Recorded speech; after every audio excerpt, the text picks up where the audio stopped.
Students English question bank के solution की series में एक बार फिर से आपका बहुत बहुत स्वागत है। तो आज के इस वीडियो में हम समझेंगे एडवर्ब क्लॉज ऑफ पर्पस। तो वीडियो को पूरा ज़रूर देखिएगा। चलिए वीडियो को शुरू करते हैं। देखिए एडवर्ब क्लॉज ऑफ पर्पस, तो सबसे पहले इसी के बारे में जान लेते हैं कि एडवर्ब क्लॉज ऑफ पर्पस क्या होता है। अब ये बात तो ऑलरेडी आप जानते हैं कि क्लॉज क्या होता है, क्योंकि प्रीवियस वीडियोज़ में हमने इसको जान लिया है। आज मैं आपको बताता हूँ एडवर्ब क्लॉज ऑफ पर्पस के बारे में। Students, a clause which tells us about the purpose of the verb is called an adverb clause of purpose।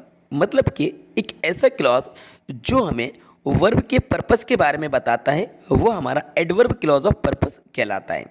अब एडवर्ब क्लॉज ऑफ पर्पस में जिन कंजक्शन का यूज़ किया जाता है, जिन कंजक्शन से सेंटेंस को कनेक्ट किया जाता है, हम जानते हैं पहले उनके बारे में।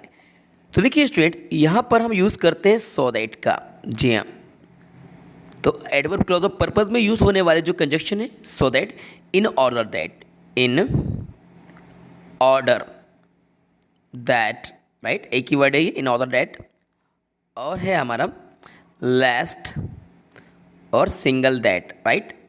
तो एडवर्ब क्लॉज ऑफ पर्पस में यूज होने वाले कंजक्शन हैं सो दैट, जिसका मतलब निकलता है ताकि, और लगभग सभी का एक जैसा ही मतलब निकलता है, लेकिन इसका डिफरेंस है, मैं आपको बता देता हूँ। तो सो दैट का मतलब निकलेगा ताकि या फिर जिससे कि, ठीक है, पॉइंट टू बी नोटेड। तो ये जो सो दैट है इसका मीनिंग होगा ताकि या फिर जिससे कि, क्योंकि ये पर्पस बताएगा कोई भी काम के करने का। और ऑर्डर दैट का मतलब भी यही निकलता है। और लेस्ट, तो लेस्ट जो है ये एक नेगेटिव सेंस रखता है, क्योंकि यहाँ पर इसका मीनिंग होता है कहीं ऐसा ना हो। जी हाँ, कहीं ऐसा ना हो, इसका नेगेटिव पर्पस निकलता है। अब आप सोच रहे होंगे नेगेटिव पर्पस कैसे हो सकता है। बिल्कुल, मैं आपको अभी एग्जांपल्स में आपको बताऊंगा। लेस्ट का नेगेटिव पर्पस निकलता है, इसका हिंदी मीनिंग होता है कहीं ऐसा ना हो, ठीक है। तो ये कंजक्शन है, इनकी हेल्प से हम एडवर्ब क्लॉज ऑफ पर्पस का यूज़ करेंगे, ठीक है। तो so that, in order that और लेस्ट दैट। अब देखिए सो दैट और इन ऑर्डर दैट को देखें तो सो दैट बहुत ही कॉमन है। इन ऑर्डर दैट के प्लेस पर मोस्टली सो दैट का यूज़ किया जाता है, तो हम सो दैट का यूज़ करेंगे, ठीक है। तो चलिए हम एग्जांपल्स को देखते हैं, जिससे कि आपको अच्छे तरीके से क्लियर हो जाए कि किस तरह से हमें एडवर्ब क्लॉज ऑफ पर्पस का यूज़ करना है। तो ये रहे कुछ एग्जाम्पल्स जो कि हमारे क्वेश्चन बैंक में दिए गए हैं, काफ़ी ज़्यादा इंपॉर्टेंट है, एग्जाम में इससे रिलेटेड ही क्वेश्चन आपके पूछे जाएंगे। तो हमारा फर्स्ट एग्जाम्पल है, ही वर्क्स हार्ड ही में पास। अब देखिए ही वर्क्स हार्ड, वह कठिन परिश्रम करता है, ही में पास, वह पास हो सके। तो भाई इसके कठिन परिश्रम करने का पर्पस क्या है? पास होना। भाई वो मेहनत इसलिए करता है, कड़ी मेहनत इसलिए करता है ताकि वह पास हो जाए। तो ये इसका पर्पस है। क्या है? ये इसका पर्पस है, ठीक है। तो भाई वो पास होना चाहता है, वो एग्ज़ाम में पास हो जाए, इसीलिए वह कठिन परिश्रम करता है। तो आपको ये चीज़ समझ में आ गई कि यहाँ पर इसको हम सो दैट से यूज़ करेंगे, सो दैट से इसको कंबाइन करेंगे, क्योंकि ताकि या जिससे कि इसका मीनिंग निकलेगा, ठीक है।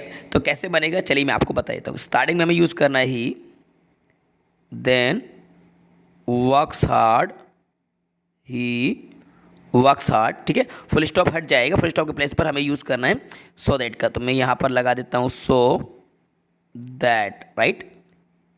ही वर्क्स हार्ड सो दैट, इसके बाद क्या कह रहा है? ही में पास, तो यहाँ पर आप यूज़ कीजिए ही में पास, ठीक है। ही वर्क्स हार्ड, वह कठिन परिश्रम करता है, सो दैट, ताकि, जिससे कि वह पास हो सके या वह पास हो जाए।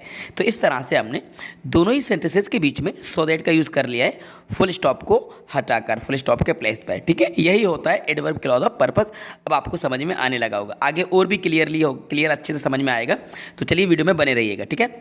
ये होगा, इसको नोट कर लीजिएगा। मूव करते हैं नेक्स्ट एग्जाम्पल। तो हमारा सेकेंड एग्जाम्पल है, he plays well he wants to win the match.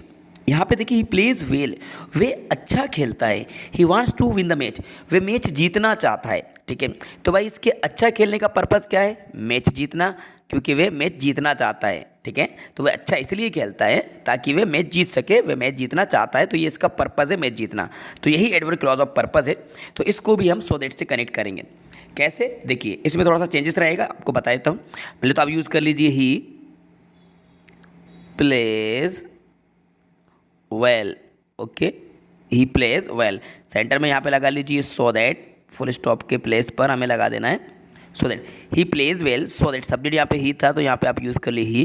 अब wants to win the match में आपको क्या चेंजेस करना है ये समझ लीजिए। देखिए ये जो हम सो दैट यूज़ करते हैं, तो सो दैट के बाद जो मॉडल वर्ब यूज़ की जाती है वो हमारी मॉडल वर्ब में कैन आता है, मे आता है और माइट आता है। ठीक है, तो ये कैन, मे और माइट, इस तरह से ये मॉडल वर्ब का यूज़ किया जाता है सो दैट के साथ नेक्स्ट वाले सेंटेंस में।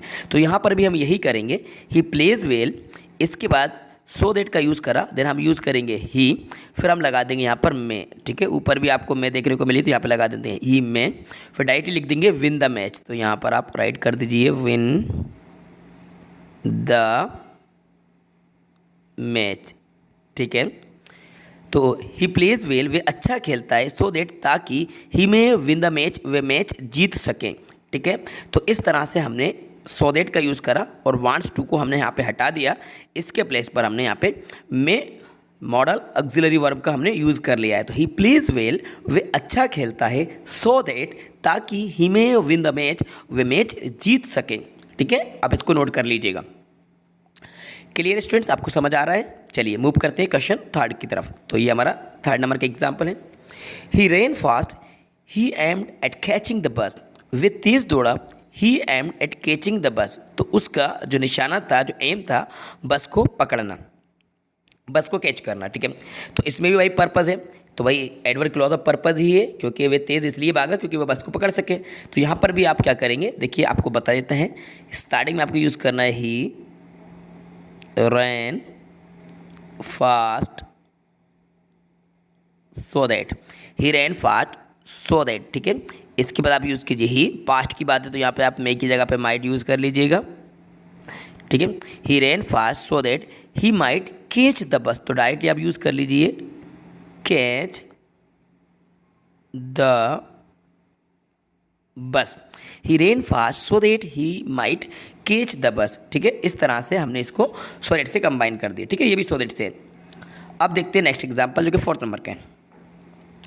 His mother starved herself, she wanted to feed her son well, तो उसकी मदर ने अपने आप को भूखा रखा।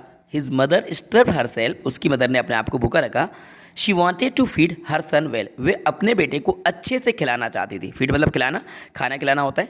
वे अपने बेटे को अच्छे से खिलाना चाहती थी। तो ये भी एडवर्ब क्लॉज ऑफ पर्पस है, मतलब यही है कि उसने, his mother starve herself so that she might feed her son well. तो इसका आंसर आपको कमेंट्स बॉक्स में अगर कमेंट्स करके बताना है। वैसे भी मैंने आपको बता दिया है, लेकिन आप मुझे कमेंट्स करके ज़रूर बताइएगा। ठीक है, इजीली बन जाएगा, ऐसे ही बनेगा, सो दैट से बनेगा। अब मेन देखते हैं फिफ्थ नंबर पे। ठीक है, 4 का एग्जाम्पल आपको कमेंट्स बॉक्स में बताना है मुझे। ठीक है, work hard you might fail, यहाँ पे देखिए, अब यहाँ तो वर्क हार्ड कठिन परिश्रम करो यू माइट फेल, तो ये तो पर्पज़ नहीं है भाई फेल होना। भाई कठिन परिश्रम फेल होने के लिए थोड़ी ना किया जाता है, तो कोई कठिन परिश्रम फेल होने के लिए थोड़ी ना करेगा। तो ये निगेटिव पर्पज़ है। यहाँ पे रिजल्ट जो बताया जाएगा, इसमें एक तरह से निगेटिव चीज़ को बताया जाएगा। कैसे होगा मैं आपको बता देता हूँ। पहले तो आप यूज़ करिए, इसको थोड़ा सेट करते हैं। ये हमारा एग्जाम्पल है, काफ़ी ज़्यादा इंपॉर्टेंट है, एग्ज़ाम में आपके ज़रूर आएगा। वर्क हार्ड लेस्ट, यहाँ पे लगाएंगे लेस्ट। लेस्ट का मतलब है कहीं ऐसा ना हो, और इसके बाद आप यूज़ करेंगे यू, और ये माइट हटा देंगे, हम यहाँ पे यूज़ करेंगे शुड का, SHOULD शुड, क्योंकि लेस्ट के साथ मॉडल शुड का यूज़ किया जाता है। पॉइंट टू बी नोटेड, लेस्ट के साथ आपको शुड का यूज़ करना है। ठीक है, तो work hard लेस्ट you should fail. अब इसका मीनिंग भी मैं आपको बताऊंगा, देख लीजिए। वर्क हार्ड कठिन परिश्रम करो, लेस्ट कहीं ऐसा ना हो कि तुम फेल हो जाओ। कहीं यहाँ पे निगेटिव पर्पस बताया जा रहा है कि वर्क हार्ड मतलब कि कठिन परिश्रम करो, अन्यथा ऐसा ना हो कि आप फेल हो जाएं। तो लेस्ट यू शुड फेल, तो यहाँ पर आपको शुड लगाना है। ठीक है, लेस्ट के साथ, तो ये लेट से बनेगा work hard लेस्ट you should fail, कठिन परिश्रम करो कहीं ऐसा ना हो कि आप फेल हो जाओ। ठीक है, और अगर फिलअप्स में भी आता है तो इस तरह से वर्क हार्ड लेस्ट यू, और यहाँ पे ब्लैंक दे दिया जाता है, तो आपको शुड भरना होता है। ठीक है, क्लियर स्टूडेंट्स, नोट कर लीजिए। 6 नंबर का सेम इसी की तरह से बनेगा, जैसे कि walk fast you might be late. तो आपको करना क्या है, आपको स्टार्टिंग में यूज़ करना है walk fast lest you, might को हटा के क्या लगाएंगे आप, शुड बी, और लास्ट में लिख दीजिएगा late. Right, walk fast lest you should be late, तो जल्दी चलो कहीं ऐसा ना हो कि तुम लेट हो जाओ, मतलब तुम्हें देर हो जाए। तो ये हमने लेट्स से जोड़ दिया है इसको, तो पहले लेस्ट आया और दूसरे वाले में हमने माइट के प्लेस पर शुड का यूज़ कर लिया है। ठीक है बच्चों, तो इस तरह से इनको कंबाइन किया जाता है एडवर्ब क्लॉज ऑफ पर्पस में। अब रहा 7 नंबर का, तो इसका भी आंसर आप मुझे कमेंट्स बॉक्स में कमेंट्स करके बताएंगे, क्योंकि ईजिली आपसे बन जाएगा। ऊपर के सारे एग्जाम्पल्स अगर आपको समझ में आ गए तो लास्ट जो एग्जाम्पल है ये भी आपको समझ आ जाना चाहिए। और ये आपके लिए एक होमवर्क है। क्या है बच्चों, ये मैं आपको एक होमवर्क दे रहा हूँ, तो होमवर्क में आपको कमेंट्स बॉक्स में जाकर कमेंट्स करके मुझे बताना है। ओके स्टूडेंट, तो ये आज हमने एडवर्ब क्लॉज ऑफ पर्पस को भी कवर कर लिया, जो कि हमारी क्वेश्चन बैंक की जो सीरीज़ चलाई जा रही है, जिसमें ग्रामर का 100% सॉल्यूशन आपको हमारे चैनल पर बताया जा रहा है, सिखाया जा रहा है, प्रोवाइड कराया जा रहा है। तो आप हमारी वीडियोस को लाइक करिए, अपने सभी फ्रेंड के साथ ज़्यादा से ज़्यादा शेयर किया करें, और इस वीडियो को भी लाइक करना और शेयर करना बिल्कुल भी ना भूलें। और हाँ, यदि चैनल पर नए हैं तो चैनल को ज़रूर सब्सक्राइब कर लीजिएगा। Thanks for watching.